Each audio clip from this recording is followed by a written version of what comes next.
नमस्कार दोस्तों, मेरा नाम है हर्षित द्विवेदी। 31 अक्टूबर के daily burning news, daily current affairs discussion में आपका स्वागत है। देखिए, आज सैटरडे है दोस्तों, और आज की जो न्यूज़ है वो बहुत ज़्यादा डिटेल या बहुत ज़्यादा कॉम्प्रिहेंसिव नहीं है। वन लाइनर टाइप की न्यूज़ है, बट कुछ 5 से 6 इंपॉर्टेंट ऐसी चीज़ें हैं जो आपके लिए जानना ज़रूरी है। तो एक एक करके मैं आपको सारी की सारी यहाँ पे बता दूंगा, बस सुनते जाइए। आपको मैं वो एग्जैक्ट आर्टिकल्स भी दिखा दूंगा जहाँ पे इन न्यूज़ को कवर किया गया है। कुछ अलग से बताने के लिए नहीं है, तो मैंने पूरी की पूरी पीपीटी नहीं बनाई है।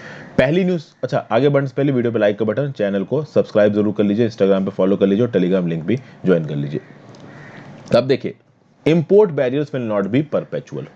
देखिए, नीति आयोग के वाइस चेयरमैन साहब राजीव कुमार जी ने confederation of Asia Pacific chambers of commerce and industry की मीटिंग को वो एड्रेस कर रहे थे, और उन्होंने ये बोला है कि देखिए, हम लोग इंपोर्ट सब्सटीट्यूशन नहीं कर रहे हैं। अभी आप देखो कि जो हमारी प्रेसिडेंट नरेंद्र मोदी गवर्नमेंट है, इसको इस बात पे बहुत हद तक क्रिटिसाइज किया जा रहा है कि ये इंपोर्ट सब्सटीट्यूशन कर रही है, यानी कि बाहर से आने वाले इंपोर्ट्स को डिस्करेज कर रही है, खासकर चाइना से आने वाले इंपोर्ट्स को, और इंडिया की जो डोमेस्टिक मैन्युफैक्चरिंग कैपेसिटी है उसको इंपोर्ट सब्सटीट्यूशन के थ्रू सुधारने की कोशिश कर रही है। इससे जो इंडिया में ओवरऑल ट्रेड सेंटिमेंट है वो कम हो जाएगा, जो फॉरेन ट्रेड इन्वेस्टमेंट हमारे यहाँ पे आ रही, फॉरेन डायरेक्ट इन्वेस्टमेंट आ रही है, वो कम हो जाएगा। यहां पे नीति आयोग के वाइस चेयरमैन साहब ने बोला कि देखिए, इंडिया कोई क्लोज्ड इकोनॉमी नहीं बन रही है।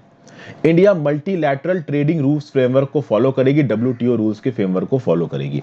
बस हम लोग ये चाहते हैं कि हम आत्मनिर्भर भारत की स्कीमों के अंदर अपनी प्रोडक्शन कैपेसिटी को भी बढ़ाएं, यानी बाहर से जो कंपनीज आके हमारे यहाँ बिजनेसेस खोलती हैं, प्रॉफिट करती हैं, यहाँ से चली जाती हैं, वो कुछ टेक्नोलॉजी भी लेके आए। इसके लिए एक पीएलआई स्कीम लेके आई आत्मनिर्भर भारत पैकेज के अंदर गवर्नमेंट, जिसका नाम है प्रोडक्शन लिंक्ड इंसेंटिव स्कीम।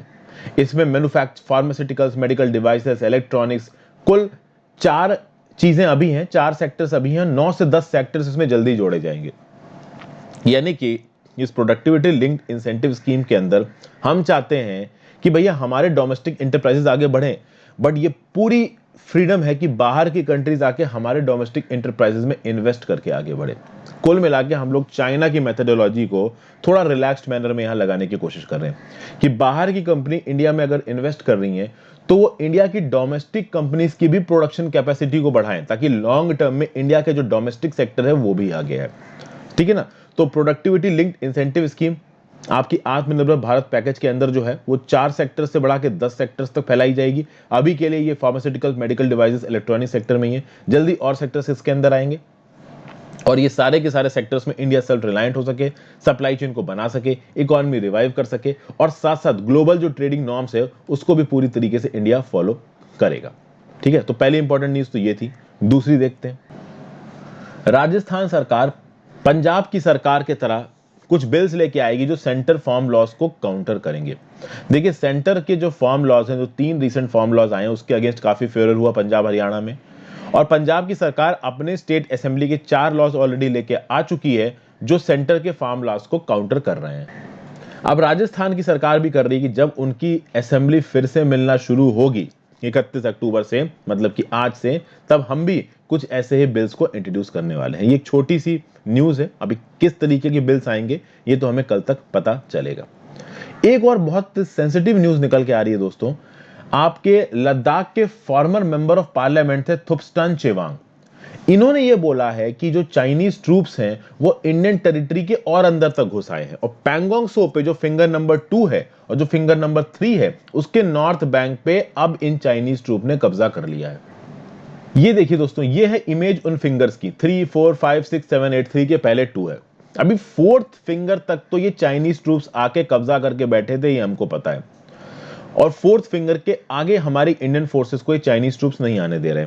लेकिन अभी 4th फिंगर के आगे जो 3rd फिंगर है, जो 2nd फिंगर है, इसके भी नॉर्दर्न बैंक मतलब चाइना की तरफ की साइड वाला पैंगोंग सो के नॉर्दर्न फ्रंट, पैंगोंग सो के नॉर्दर्न फ्रंट में फिंगर 2 और फिंगर 3 तक पहुंच चुके चाइनीज सोल्जर्स, ऐसा बोलना है लद्दाख के former member of parliament Thupstan Chhewang का।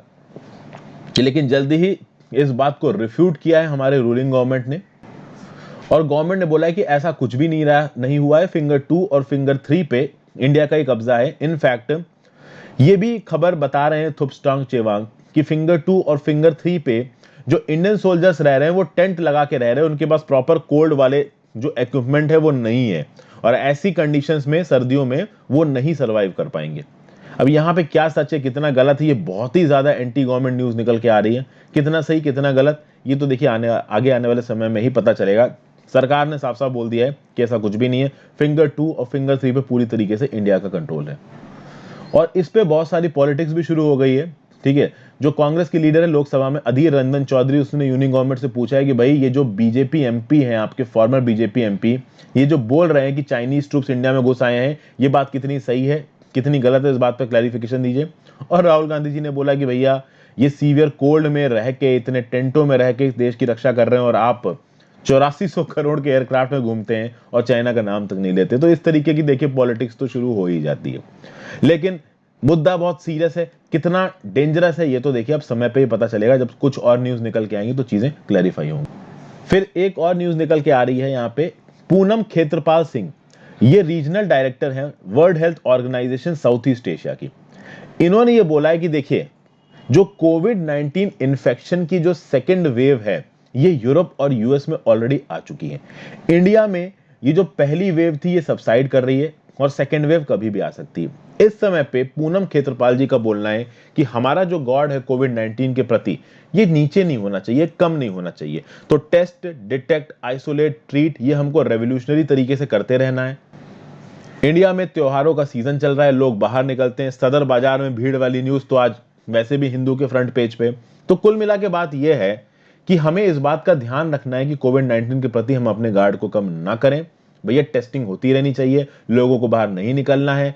एक और रीजन है कि देखिए हेल्थ केयर वर्कर्स हैं, जो जनरल पब्लिक है, उनके अंदर फटीक आ गया। फटीक मतलब कि वो ज्यादा फिजिकल डिस्टेंसिंग को एक लिमिट से ज्यादा फॉलो कर नहीं पा रहे हैं, तो वो कहीं ना कहीं अब लैक्स हो रहे हैं, रिलैक्स हो रहे हैं। ठीक है, और फिजिकल डिस्टेंसिंग से दूर भाग रहे हैं, लोगों से मिल रहे हैं। ये चीजें लॉन्ग टर्म में डेंजरस हो सकती हैं, बस यही बोल रही है पूनम खेत्रपाल जी। एक और इंपॉर्टेंट न्यूज है, laxity in probing cases of crime against journalist.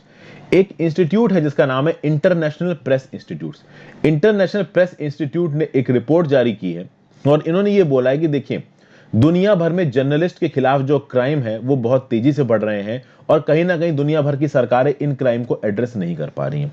2 नवंबर को है international day to end impunity for crimes against journalist, ये याद रखिएगा 2 नवंबर को पड़ता है।